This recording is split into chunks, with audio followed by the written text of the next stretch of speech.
Oh yeah, this is pretty. Oh my goodness. Kitchen lighting.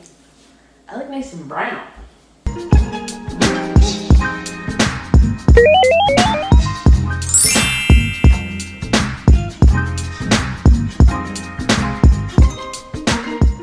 And may the best woman win. Hey guys, Ashley here, welcome back to my channel. So it's another Wednesday, another 90-day fiance before the 90-day recap. Today's is gonna be really short, I feel.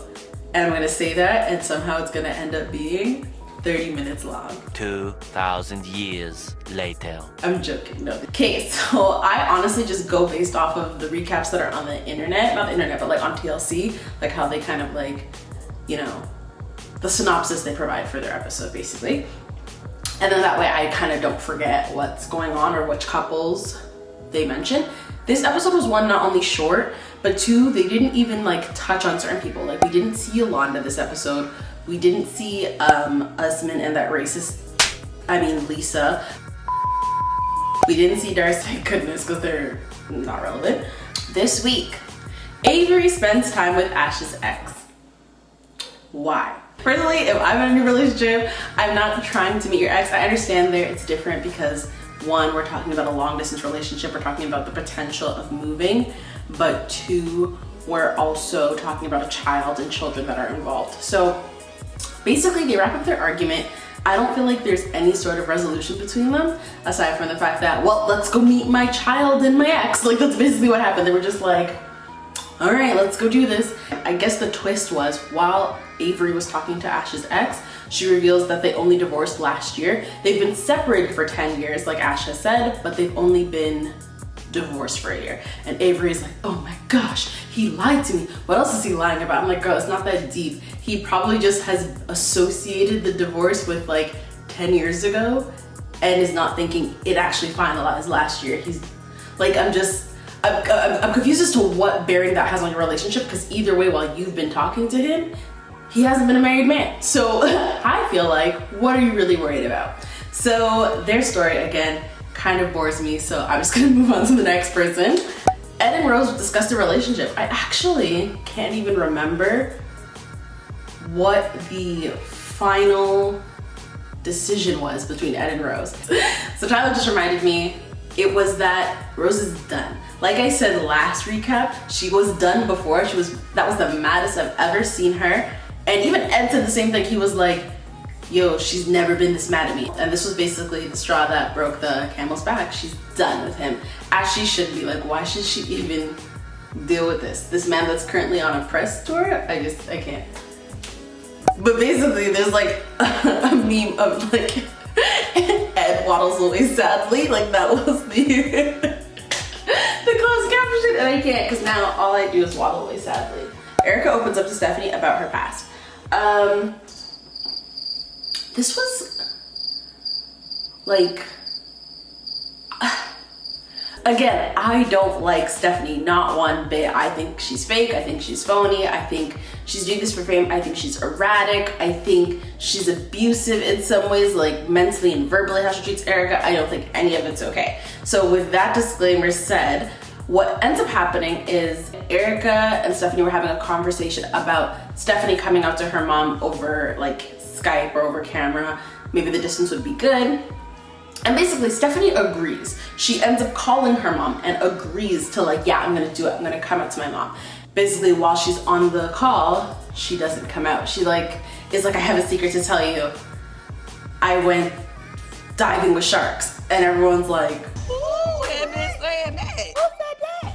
Who said that? Who said that? why would you not just like mute your call, end your call, and then come back to it another time? Like, why would you even try to like not say what you mean? So then after the call, Erica's obviously frustrated because she's like, you're saying one thing and you're doing another. And in my mind, I feel like Stephanie's been looking for an out of this relationship. So that's why she keeps like she got on the show, so she's happy she got on the show. She keeps being dramatic because it makes for good TV, and then people know her name and people will go subscribe and follow her. And then she's probably not even really a lesbian based on how she acts. She doesn't want to be intimate. You don't even see her like show affection at all towards Erica. So that's why she's always on edge. That's why she's always looking for a fight, and that's why she's always picking a fight. So basically, Erica's like, listen, I've been someone's secret before. I don't want to do that again. I just want to know that you're eventually going to do it. It doesn't seem like I'm getting any signs that you're really like ride or die for this.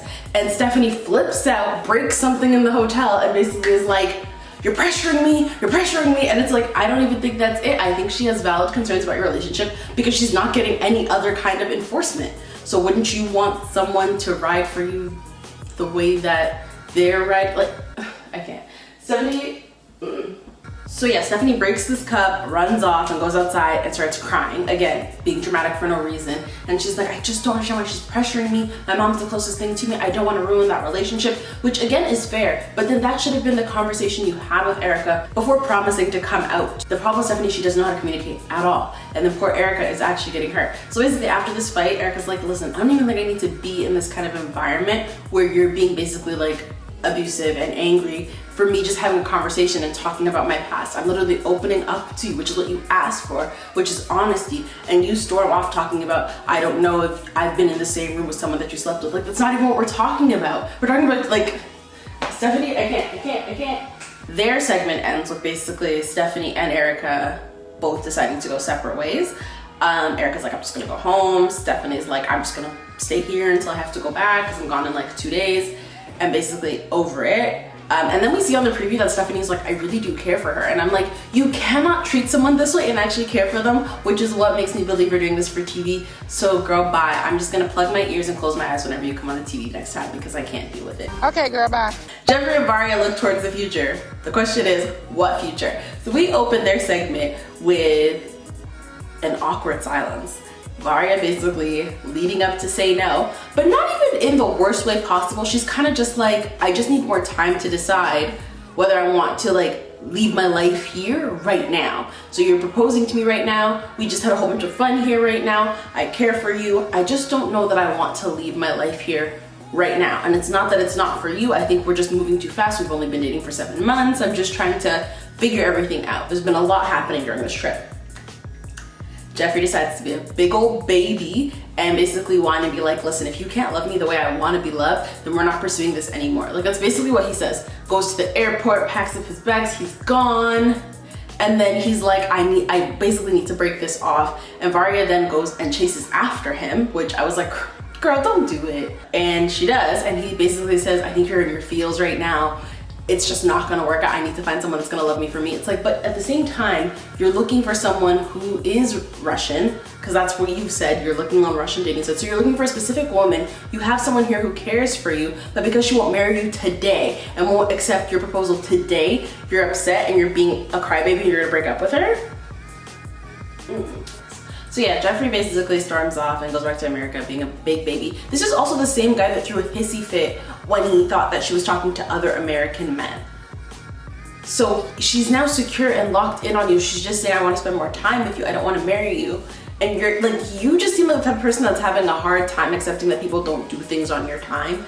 And I don't know why she would want to be in a relationship with someone like that. But like, that's her own preference. Like, I can't speak to that at all. I'm just trying to understand why you think that's acceptable. Your whole ass is in Russia and she's taking care of you. So there's no other Americans here. So like, he just like strikes me as like big man baby. Like, that's all I'm getting from this, is that's what you are, Jeffrey, a big man baby. And David listens to his heart. So David goes back to the Ukraine one last time.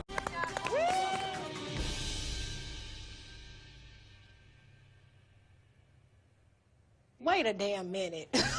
Wait a damn. He said, you know what, after the investigator last time, I decided to chat her myself, and we've been talking, and you know, I've fallen back into it, and I believe it. She said that she's gonna see me this time. My man gets to the Ukraine, collects his bags, gets to the hotel, starts chatting with her again. She says she can't see him, unfortunately, this entire weekend because she has her nephew's hockey games to go to. what with the history we've seen from Lana, this is not uncommon. Homegirl loves to stand this guy up. Like, I don't think she understands the price of a ticket. Like, this guy is literally paying a ticket every time he has to come see you. You're not around the block, girl. This girl will literally have this man come to the Ukraine and stand him up without, and she won't even chat him. She won't even say nothing to him. She's literally just like,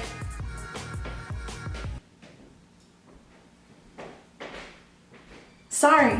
Like, I don't understand. So David's mad, and then he says something that I find is really mean. He's like, aren't I more important than your nephew? You shouldn't want to come and see me and pursue what we have going on. And I'm like, that's her family, bro. Like, you can't have that mentality when you're trying to like be with somebody. Like, oh, you need to prioritize the fact that I'm here. She has not yet prioritized you. She's not gonna start right now. So anyways, on the Monday, they decide to meet at some statue. David stands there for a while and he's like, is that her? Is that her? As if like, you should know what she looks like, but okay. Is that her? Maybe she's under that statue. Homegirl is not coming. Homegirl is late. David is like getting restless, and then he turns around and Lana's there. Lana's there and Lana's real, and everything I've known in life is a lie. Like, my jaw was on the floor. I wanted to throw every pillow I had at my TV. I was freaking out because I was like, there's no way she's real. So then he goes and says hi to Lana, and she's just like, so the girl can't talk. So I'm thinking, okay, that's great, she's real, and I'm happy that she's real. I'm happy you get to meet her. I'm just confused as how this is gonna work out at all. Like, what communication, what life are you guys gonna have together when this is all she does or says? Like, I'm at a loss. But he's ecstatic, he's over the moon. He finally has his Ukrainian bride, and he's so thrilled about it. And I just think that's so weird, but that's another topic for another time. But anyways, it was an entertaining episode, but it just made me more mad. Like, everybody's American like spouse was being just a big baby about everything, which again, I'm just like, you guys are so needy. I can't understand it. And I feel bad for your partners, because at the end of the day, this is what they're gonna have to deal with, and this is what they're looking to marry into, so not my problem. Thank you guys so much for watching. If you did like it, please give it a big thumbs up. Comment down below who your favorite couple is. Also, any predictions? Like, we have to wrap this up in about 3 or 4 more episodes, so comment down below how you think it's gonna pan out for the rest of these couples. And as always, please subscribe to me. It means so much, and thank you guys so much for watching, and I will see you in my next one. Bye.